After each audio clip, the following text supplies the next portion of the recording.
Bienvenidos a Propiedad Privada. Soy Laura Camejo, junto a Diego Molina. Hola Laura, ¿cómo estás? ¿Cómo estás, Diego? Bien, muy bien. Me alegro. Bueno, vestida hoy también por Ana Rosati. Le mandamos un saludo a Ana. Un saludo a Ana y tienen que ir ya mismo al local de El Salvador 4657 para ver la nueva colección. Bueno, perfecto. Damos un beso grande a todas hermoso. las chicas del local.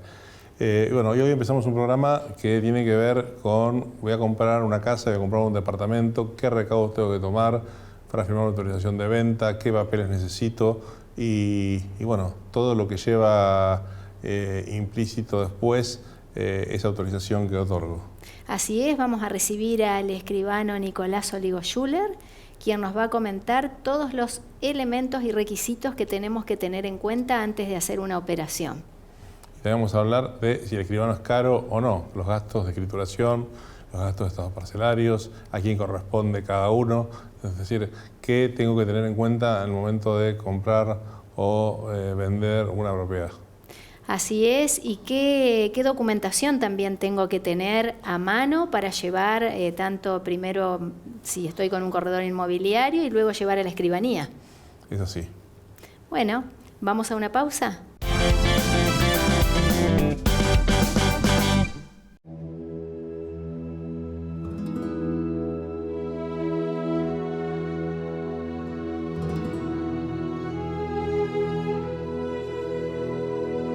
En el corazón de cada rincón de nuestra amada Argentina se encuentra un relato por contar, tejido con la tinta de la historia y certificado con el sello de nuestras tradiciones. Somos un país de contrastes, de diversidad, de infinitas bellezas que nos maravillan en cada paso que damos. Somos Argentina, un mosaico de culturas, de subdialectos, de costumbres que danzan al ritmo de nuestras raíces. Desde el altivo tango en las calles de Buenos Aires hasta la chacarera del noroeste. En este vasto territorio encontramos un pilar fundamental de nuestra sociedad, el notariado argentino. Guardianes de la ley, garantes de la seguridad jurídica, testigo de nuestros más profundos pactos y compromisos. Con su pluma, escriben los capítulos de nuestra historia, sellando la confianza y la honestidad en cada documento. Detrás de cada firma hay sueños que se hacen realidad, promesas que perduran en el tiempo y la certeza de un futuro más seguro. El notariado argentino es el puente que une nuestras voluntades, que resguarda nuestros derechos y que fortalece el tejido social de nuestra nación. En Argentina, cada paisaje, cada palabra, cada gesto nos recuerda que somos parte de algo más grande. En ese camino, el notariado argentino sigue siendo un faro de confianza, de justicia y de esperanza. Porque en nuestro país, la grandeza reside en la nobleza de su gente y en la fortaleza de sus instituciones. Unidos, escribimos juntos la historia de un país lleno de pasión y de futuro.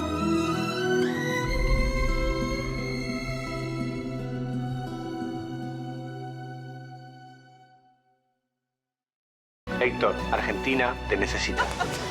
¿Contamos con vos? ¡Conta conmigo, papá! Quiere que vuelva.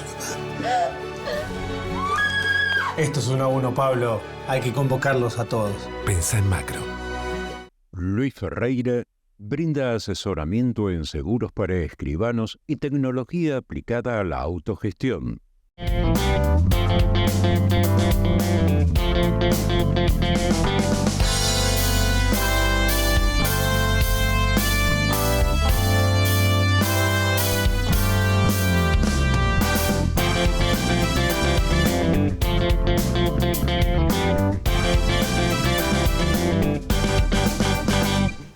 estamos en el segundo bloque con nuestro invitado de hoy, el escribano Nicolás Oligo Schuller. ¿Cómo estás, Nicolás? ¿Cómo te va, Laura?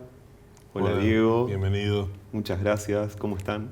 Aquí disfrutando de su nueva obra, dirigida por él, Práctica Notarial Aplicada, con que realmente es una colección de escrituras reales, ¿no?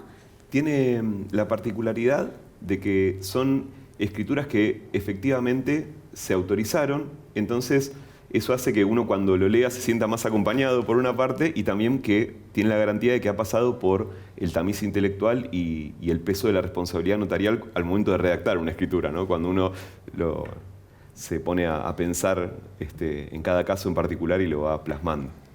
Bueno, felicitaciones porque es una obra que abarca muchísimos temas. Muchas gracias. Así que exigente, así que bueno, la vamos a leer y me parece que siempre viene bien para sacarse dudas concretas. Muchas gracias. Así es. Bueno, ¿qué nos vas a contar hoy, Nicolás? Hoy vamos a hablar sobre los actos previos a la celebración de un boleto de compraventa o de una escritura, que generalmente comienza con el acercamiento de las partes, aquel que quiere vender y por otro lado el que quiere comprar, y generalmente se da a través de un profesional que es el corredor inmobiliario, que él tiene justamente como profesión acercar la oferta y la demanda de inmuebles. De esta manera acerca a las partes y hay una serie de pasos que habitualmente son anteriores a la celebración del boleto, que es, por ejemplo, la autorización de venta, donde el propietario le permite y lo habilita al corredor para que haga una oferta pública del inmueble. Esa autorización puede tener algunas cláusulas y cuando se encuentra el candidato para el inmueble, él va a dejar una reserva, que también es un acto previo a la celebración. Muy bien. Entonces, bueno, me parece que es importante a la hora de buscar una propiedad, ya sea o para ponerla en venta o para comprar. Bueno, ahí hay un montón de condiciones y de requisitos que está bueno tener bien en claro. Ya hablaste vos de ir generalmente actúa un corredor inmobiliario o martillero público y bueno, que eso va a garantizar en esa etapa previa, ¿no? a la venta. Hay, en el caso de la autorización, hay algunas cláusulas que conviene tener en cuenta, que son, por ejemplo, se suele identificar el inmueble, el tipo de negocio a celebrar, ¿no? Venta, alquiler, permuta, claro, variantes, la identificación de las partes y algunas cláusulas muy especiales que hay que tener en cuenta, que por ejemplo el plazo de duración y después el carácter irrevocable o no de la autorización y el carácter de exclusividad o no. Claro. Que eso determina la forma de comercialización, la concurrencia de otros profesionales o no. Y en el caso de la irrevocabilidad, eso juega a favor también del corredor para que tenga un tiempo suficiente para poder amortizar los gastos que ha tenido en publicidad o las inversiones, distintos tipos de inversiones que haya hecho para publicitar el inmueble. Claro, o sea que es normal que si yo voy a poner en venta mi departamento, tenga que suscribir ante el corredor inmobiliario una autorización para que venda mi inmueble. Y lo más probable es entonces que tenga esa cláusula, que tengo que decirle si interviene otro corredor, además de él o no, o si es con exclusividad, y que por lo general va a tener un plazo por el cual yo se lo tengo que dejar para que él lo ofrezca en venta. Exactamente, exactamente. Y esa autorización de venta, actualmente la doctrina lo califica como un contrato de corretaje. Es el contrato que regula los derechos y las obligaciones de ambas partes, el autorizante y el corredor. Y ahí también regula la cuestión de los honorarios y la cuestión, por ejemplo, de los gastos de publicidad.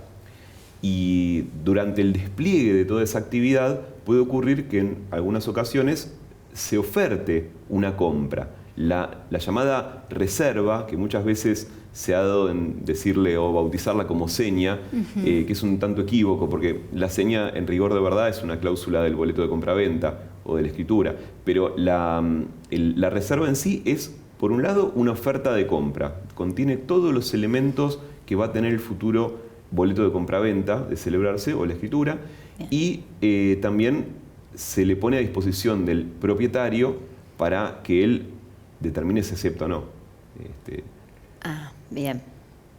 En ese interín se retira momentáneamente de la oferta pública el inmueble y el corredor pone a disposición del propietario la propuesta. Si prospera, el propietario acepta la reserva y entonces se cierra el consentimiento contractual. Y esto es muy importante porque todas las cláusulas que allí se ponen son vinculantes. Si bien queda también ad referéndum de lo que salga en los informes registrales, es decir, que esté libre de gravámenes, inhibiciones el propietario, gravámenes el inmueble, también es importante tener en cuenta que una vez lo que se determinó en ese contrato inicial, no hay que verlo así por arriba simplemente, sino que tiene que ser muy detallado. Incluso, como muchas veces ha pasado, es conveniente que también contenga un inventario de los bienes que van a quedar en el inmueble, como accesorios. Bien. Porque Por todo ejemplo, lo que no digamos claro, queda sujeto a la ley, a la solución supletoria legal, ¿no? ¿Qué sería conveniente? Por ejemplo, que quede el aire acondicionado, los artefactos, luminarias. Exactamente. Por ejemplo, si para el comprador fue significativo un tipo de horno que tuviera en la casa, un tipo de luminaria, unos muebles específicos, es conveniente indicarlos, porque de no hacerlo, ahí hay mucha jurisprudencia en este sentido, el propietario cumple, por ejemplo, si no se dijo nada, entregando el inmueble en condiciones de iluminación, es decir, que tenga, por ejemplo, un portalamparitas y una lamparita que funcione y un interruptor que funcione, pero a lo mejor lo que vio inicialmente ya no es lo que va a recibir el comprador, ¿no? Claro. De ahí viene la importancia de ese inventario, que puede ser un anexo por separado, que es lo habitual, o puede ser estar dentro del texto de la reserva. Bueno, fantástico, entonces en la autorización de venta que esté plasmado la mayor cantidad de información, de requisitos. También se puede haber dado una autorización de venta a veces de tácita o de palabra y ahí se generan todos estos problemas. Llevé una fotocopia del título o cierta documentación para que la tengan en mente y no se concretó en una autorización y después vienen separadamente los inconvenientes. Exactamente. Se puede, luego de la aceptación de la reserva, se puede ir directamente a escritura. Es una de las cláusulas que conviene estipular. Si va a haber un paso intermedio de boleto y después entre el boleto y la escritura, el estudio de títulos, el estado parcelario de corresponder y el otorgamiento del acto notarial, o si se va directamente a la escritura. Que eso según la predilección que tengan y el asesoramiento que se le haya dado a las partes. Ahora, antes de firmar el boleto, ¿qué información o qué documentación hay que tener en cuenta? Bueno, es muy importante que se tenga a la vista el título original, es decir, que el corredor tiene que tener a la vista el título original y exhibírselo, si así se lo pide, al comprador. Si hay poderes también, si hay declaratoria de herederos también, todo esas, también un libre deuda de los impuestos, todo lo que luego no sorprenda al comprador. Porque es muy fácil pensar, tengo el título guardado en el cajón y cuando lo voy a buscar en una fotocopia. Claro, hay que llevarlo y mostrarlo, sacar la escritura del cajón, de la cómoda donde lo tiene y llevarlo para que lo vean, que sea verdaderamente el título. Y lo mismo, si hay una declaratoria de herederos que esté todo en regla, el sucesorio o toda la documentación, para no tener después dilaciones y que se caiga una operación, ¿no? Exactamente. Hablaste recién de estado parcelario y estudio de títulos, que son tan importantes las dos cosas, por profesionales distintos, pero ¿en qué momento es necesario hacerlos? Esto es muy importante porque ambos son dos pilares sobre los cuales se va a cimentar luego el acto notarial. Por supuesto que sería lo ideal tenerlo hecho antes del boleto de compraventa, pero no es lo corriente en el tráfico inmobiliario. Entonces, uno examina la cuestión física del inmueble y otro la cuestión jurídica, la cadena de titularidades, la legitimación. El estado parcelario, cuando corresponde hacerlo en la jurisdicción de que se trate, va a ser un relevamiento de hecho del inmueble donde el profesional habilitado, en la mayoría de los casos un agrimensor, concurre al inmueble, verifica los tipos de superficie que tiene, qué tiene cubierta, semicubierta, descubierta, los límites, es decir, el perímetro, si hay invasiones de los colindantes, si hay alguna especie de sobrante fiscal o excedente, si hay faltante de demasía, todo eso lo va a registrar. Entonces es un relevamiento cartográfico, un relevamiento de hecho de la situación del inmueble. Y el estudio de títulos, a su vez, es el estudio de la cadena, prolijo y concatenado de todos los titulares anteriores del inmueble, verificando los originales, tanto de la escritura como las originales, las matrices, como, por ejemplo, expedientes originales, y hasta llegar al plazo máximo de la usucapión larga, que es el plazo máximo de 20 años, porque luego de ese periodo ya no puede oponérsele al poseedor ningún tipo de carencia en el título. Entonces, ahí se examina que estén todas las firmas, el orden cronológico. Por supuesto que el que lo hace puede ser el mismo escribano o un escribano referencista, es un perito en el tema y va a examinar todos los originales. ¿Qué puede suceder en la práctica? Porque el estudio de títulos generalmente se hace cuando ya está en la etapa escrituraria o preescrituraria, que se encuentre algún defecto o algún problema y ya estaba la autorización firmada, estaba aceptada, ¿qué responsabilidad hay o cómo se puede subsanar esto? Esto es muy importante verificar en el boleto de compraventa si hubo cláusula de títulos perfectos. Claro. Porque existiendo que, por ejemplo, esta venta se hace en base a títulos perfectos, existiendo esa cláusula, determina que cualquier observabilidad potencial que hubiera habido o por problema potencial en el estudio de títulos que se detecte, habilita al comprador a suspender la obligación y dejarla sin efecto. De ahí viene que, por supuesto que hay algunos defectos que se pueden subsanar, entonces es importante ver la problemática que haya habido, en particular, por ejemplo, si hubo un poder insuficiente, lograr la ratificación del propietario para que quede cubierta la venta, si hubo distintas cuestiones que pueden subsanarse también. Claro, es importante destacar eso, que hay muchísimas cuestiones que pueden solucionarse y no van a impedir que la operación siga adelante. Exactamente, exactamente. Pero que es muy importante hacerlo, el estudio de títulos. Sí. Y si se pudiera antes del boleto. Claro, sí, lo que pasa es que generalmente hay una pequeña, en el boleto hay una pequeña seña que se entrega y entonces a partir de ahí también se determina quién paga cada cosa, ¿no? Porque según la ley, según el Código Civil y Comercial, tanto el estudio de títulos como el estado parcelario son a cargo del vendedor, salvo que se pacte que el comprador lo toma a su cargo. De no ser así, lo paga el vendedor. Y dentro del boleto, si vamos a celebrar boleto, siempre viene de la mano la cuestión de la posesión, ¿no? Si se va a entregar o no posesión. Y esto es importante tener en cuenta, que la posesión es un elemento de publicidad muy importante del adquirente. Entonces, cuando el comprador tiene la posesión, la comunidad puede enterarse de que hubo un boleto celebrado. Y aquí nos queda resguardo, por ejemplo, de algún otro adquirente, de algún otro acreedor del vendedor. Entonces, y esto, si a la posesión se le suman otros requisitos del código, logra la oponibilidad del boleto de compraventa. El pago del 25% del precio, fecha cierta, ¿sí? Buena fe, todo eso es muy importante. Bueno, y también cambia el tema de la prescripción del boleto, ¿no? La prescripción al del tener boleto. posesión. Claro, exacto. Si no hubiera posesión, el boleto prescribe como cualquier otro derecho personal, ¿no? A los 5 años. En cambio, de haber habido entrega de posesión, esta relación de poder con la cosa oficia de elemento interruptivo constante de la prescripción. Entonces, mientras esté en posesión de la cosa, al comprador no le prescribe la obligación del derecho a escriturar. Claro. Y existen muchos casos donde el padre ha comprado el inmueble siendo joven y han pasado 20 años y vienen a hacer la escritura muchas veces. Sí. Con ese boleto. Sí. Pero han estado en posesión. Exactamente. Igual no es lo habitual, ¿no? Pero no es lo aconsejable. No, para nada. Inhibiciones, pero siempre lo que luego aconseja es escriturar rápido.